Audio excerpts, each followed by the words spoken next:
പ്രിയ മിത്രങ്ങളെ, ഇന്നത്തെ പുതിയ കഥയിലേക്ക് എല്ലാവർക്കും സ്വാഗതം. കഥ ആരംഭിക്കാം. എന്റെ പേര് ബാബു. വീട്ടിൽ അച്ഛനും അമ്മയും അനിയത്തിയും അടങ്ങുന്നതാണ് എന്റെ കുടുംബം. സാമ്പത്തിക ബുദ്ധിമുട്ടുകൾ കാരണം കോളേജ് പഠനം മുടങ്ങുമെന്ന അവസ്ഥ വന്നപ്പോൾ അല്പം അകന്ന ബന്ധുവായ ഒരു അങ്കിൾ എനിക്ക് പഠനം തുടരാനുള്ള ഒരു പോംവഴി ഒരുക്കി തന്നു. അങ്കിളിന് അത്യാവശ്യം സാമ്പത്തിക സ്ഥിതിയൊക്കെ ഉണ്ട്. അവരുടെ പുരയോട് ചേർന്ന് തന്നെ 3-4 ഏക്കർ റബ്ബർ തോട്ടമുണ്ട്. അവിടെ സ്ഥിരമായി നിൽക്കാൻ വിശ്വസ്തനായ ഒരു ടാപ്പിംഗ് തൊഴിലാളിയെ വേണമായിരുന്നു. എനിക്ക് ചെറുപ്പത്തിലെ അപ്പനോടൊപ്പം ടാപ്പിംഗ് പണിക്ക് പോയി അത്യാവശ്യം വശമുണ്ട്. അങ്കിളിന്റെ വീടിനോട് ചേർന്ന് തന്നെ ഒരു ചെറിയ വീടുണ്ട്. പണിക്കാർക്ക് താമസിക്കാനായി അവിടെ പണി കഴിപ്പിച്ചതാണ് ആ വീട്. അങ്ങനെ അവിടെ താമസിച്ചുകൊണ്ട് കാലത്ത് ടാപ്പിംഗ് പണി എടുത്തിട്ട് കോളേജിൽ പോകാം. എന്റെ പഠന ചെലവുകൾക്കുള്ള പണം എനിക്ക് സ്വയം കണ്ടെത്താനാകും. എനിക്ക് വലിയ സന്തോഷമായിരുന്നു. എന്റെ ജീവിതം തിരിച്ചുപിടിക്കാൻ ദൈവമായിട്ടൊരുക്കി തന്ന ഒരു വഴിയായി കരുതി ഞാൻ വേഗം തന്നെ അവിടെ ചെന്ന് കാര്യങ്ങൾ ഏറ്റെടുത്തു. ഇനി അങ്കിളിന്റെ ഫാമിലിയെ കുറിച്ച് പറയാം. അങ്കിളിന്റെ പപ്പ മരിച്ചിട്ട് കുറച്ചു വർഷങ്ങളായി. അമ്മച്ചിയുണ്ട്. അവർക്ക് ചില രോഗങ്ങളും ആരോഗ്യ പ്രശ്നങ്ങളും ഉള്ളതുകൊണ്ട് എപ്പോഴും വിശ്രമത്തിലാണ്. അങ്കിളിന്റെ വൈഫ് അവർ എപ്പോഴും കുടുംബകാര്യങ്ങളുമായി തിരക്കിലാണ്. കാണുമ്പോൾ എന്തെങ്കിലും കുശലാന്വേഷണം നടത്തുമെന്നല്ലാതെ ഞാനുമായി വലിയ അടുപ്പമൊന്നും ഉണ്ടായിരുന്നില്ല. പിന്നെ ഉള്ളത് 2 കുട്ടികളാണ്.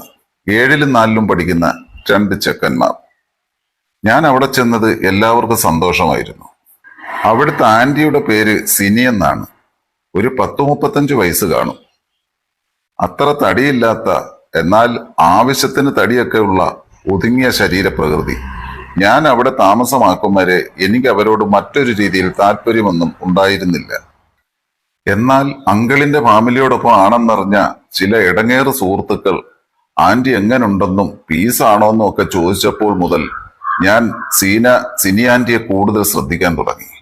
എന്നാൽ എനിക്ക് അധിക സമയമൊന്നും അവരെ കാണാൻ കിട്ടിയിരുന്നില്ല. രാവിലെ ഞാൻ ടാപ്പിംഗ് കഴിഞ്ഞ് മടങ്ങി വരുമ്പോൾ അവർ കുട്ടികളെ സ്കൂളിൽ അയക്കുന്ന തിരക്കിലായിരിക്കും. ഇതിനിടെ എനിക്കുള്ള കാപ്പി ഒരു ചോറ്റുപാത്രത്തിൽ കൊണ്ടുതരും. അപ്പോൾ ഒരു നോക്ക് കണ്ട് വല്ലവും മിണ്ടും. പിന്നെ വേഗം മറ്റു പണി തീർത്ത് ഞാൻ കോളേജിലേക്ക് പോകും. ആന്റി ആണെങ്കിൽ കുട്ടികളെ സ്കൂളിൽ അയച്ചിട്ട് ഉച്ചയോടെ അങ്കിളിനുള്ള ഊണുമായി കടയിലേക്ക് പോകും. പിന്നെ വൈകുന്നേരം സ്കൂൾ വിട്ട് കുട്ടികൾ വരുന്നതിനോടൊപ്പം വീട്ടിലേക്ക് വരും. ഞാനാകട്ടെ കോളേജ് വിട്ടാൽ കൂട്ടുകാരോടൊപ്പം കണ്ടിടമെല്ലാം നിരങ്ങി ഇരുട്ട് വീഴുമ്പോഴത്തേക്ക് വീട്ടിൽ പോരും. വൈകിട്ട് വന്നാലോ ഉറകൂടാൻ വെച്ചിരുന്ന റബ്ബർ ഷീറ്റ് മെഷീനിൽ അടിച്ചു വിരിക്കണം. അത് കഴിയുമ്പോഴേക്ക് ആന്റി അത്താഴം കഴിക്കാൻ വിളിക്കും. അപ്പോഴേക്കും അങ്കിളും കടയടച്ചു വന്നിരിക്കും. എല്ലാവരും ഒരുമിച്ചിരുന്നാണ് ആഹാരം കഴിക്കുക.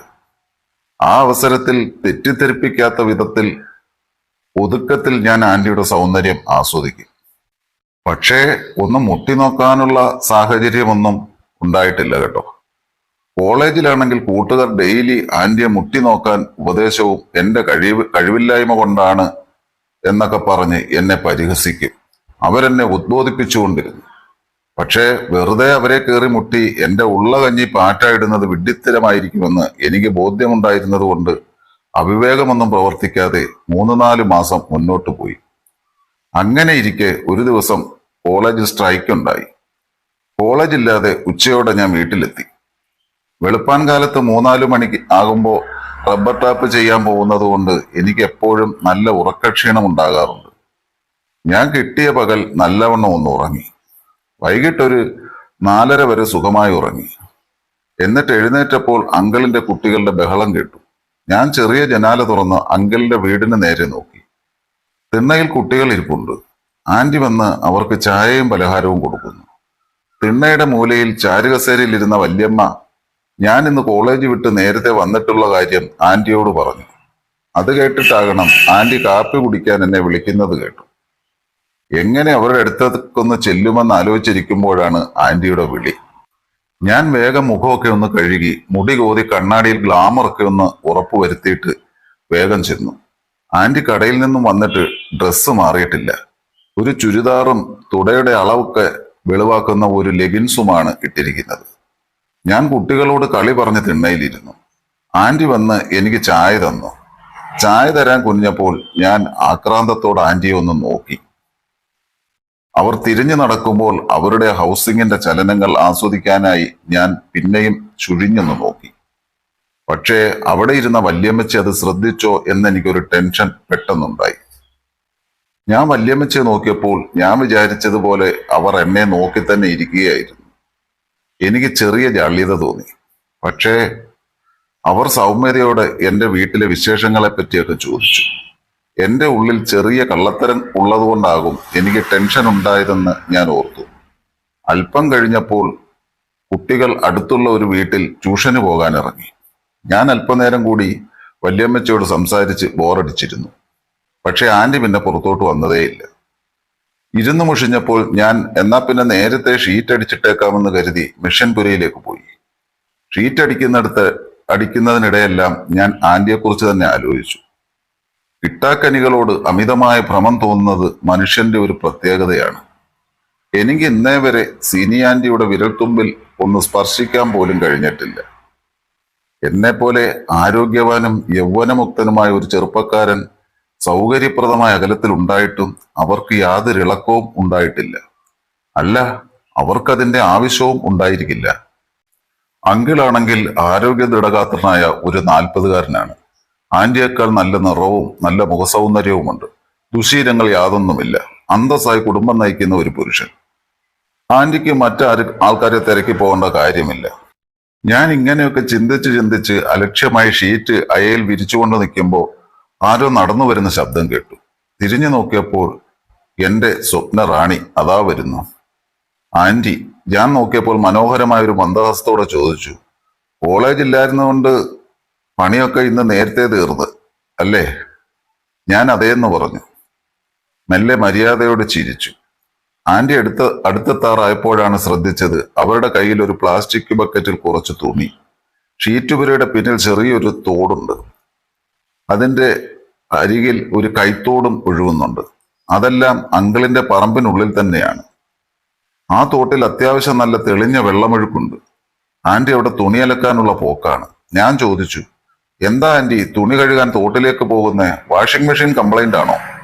ആന്റി പറഞ്ഞു, ഞാൻ എന്നും തോട്ടിലാണടാ അലക്കാറ്. ഇച്ചായനാണെങ്കിൽ മെഷീനിൽ കഴുകിയ തുണി പെട്ടെന്ന് നരയ്ക്കുമെന്ന് പറഞ്ഞ് മെഷീനിൽ കഴുകിക്കില്ല. അമ്മച്ചിയുടെ തുണിയോ നൈറ്റിയോ ഒക്കെ മെഷീനിൽ കഴുകാറുള്ളൂ എന്ന് പറഞ്ഞ് അവർ തോട്ടിലേക്ക് പോയി.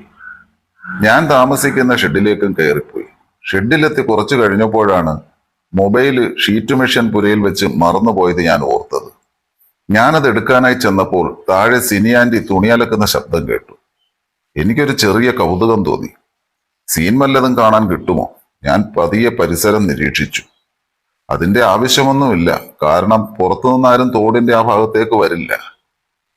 ഞാൻ മെഷീൻ പുരയിലെ ഡിഷ് നിരത്തുന്ന അരപ്പൊക്കം വാർത്തു വെച്ചിരുന്ന തട്ടിൽ കയറി നിന്ന് ചെറിയ വെന്റിലേഷനിലൂടെ നോക്കി. സത്യം പറഞ്ഞാൽ അക്ഷരാർത്ഥത്തിൽ ഞാൻ കോരിത്തരിച്ചു പോയി. ആന്റി ആണെങ്കിൽ നൈറ്റിയുടെ ഫ്രണ്ട് മടക്കി കുത്തി നിന്ന് തുണി അലക്കുന്നു. കാൽമുട്ടിന് മുകളിൽ വരെ കാണാം. ഓ, എന്തൊരു കളറ്! എനിക്കാകെ തരിച്ചു കയറി. ഇങ്ങനെയാണെങ്കിൽ ആന്റി ചിലപ്പോൾ കുളിയും ഇവിടെ കഴിഞ്ഞിട്ടേ പോകാൻ സാധ്യതയുള്ളൂ. എന്റെ മനസ്സിൽ 1000 ലഡു പൊട്ടി. അല്പം കഴിഞ്ഞപ്പോൾ ആന്റി തുണിയെല്ലാം കഴുകി ബക്കറ്റിലേക്ക് ഇട്ടു. ശേഷം ഒന്ന് നിവർന്നു നിന്നു. ചുറ്റുമൊന്ന് കണ്ണോടിച്ചു. കുളിക്കാനാണെന്ന് എനിക്ക് മനസ്സിലായി. പെട്ടെന്നാണ് എന്റെ പ്രതീക്ഷകളെയെല്ലാം അസ്ഥാനത്താക്കിക്കൊണ്ട് ആന്റി കയ്യും മുഖവുമെല്ലാം കഴുകി തോടിന് മുകളിലേക്ക് കയറി. തുണി നനച്ചു വെച്ച ബക്കറ്റും എടുത്ത് ഇങ്ങോട്ട് നടന്നു വരുന്നു. എനിക്കാകെ നിരാശയായി. ആന്റി നടന്ന് അടുത്തു വന്നു. എന്താടാ, പണിയെല്ലാം കഴിഞ്ഞോ? ആന്റി ചോദിച്ചു. ആ, കഴിഞ്ഞ ആന്റി, ഞാൻ പറഞ്ഞു. പിന്നെന്താ സന്ധ്യ വാങ്ങിയപ്പോ ഇവിടൊക്കെ കിടന്ന് ബ്ലാഹുന്നത്? ഏയ്, ഒന്നുമില്ല. ആന്റി ഒറ്റയ്ക്കല്ലയോ തോട്ടിലോട്ട് പോയത്? വല്ലതും കണ്ട് പേടിച്ചാലോ, അതുകൊണ്ട് ഞാൻ ആന്റിയെ നോക്കിക്കൊണ്ട് നിന്നേത്. ഓ, ആന്റി ഒന്ന് ചിരിച്ചു. എന്നിട്ട് പറഞ്ഞു, എനിക്ക് മനസ്സിലാകുന്നുണ്ട് നിന്റെ ഉത്തരവാദിത്വ ബോധം. ഇന്നത്തേക്ക് വല്ലതും തടഞ്ഞോടാ? ആന്റിയുടെ ആ ചോദ്യം കേട്ട് ഞാൻ ഇടിവെട്ടേറ്റവനെ പോലെ നിന്നുപോയി.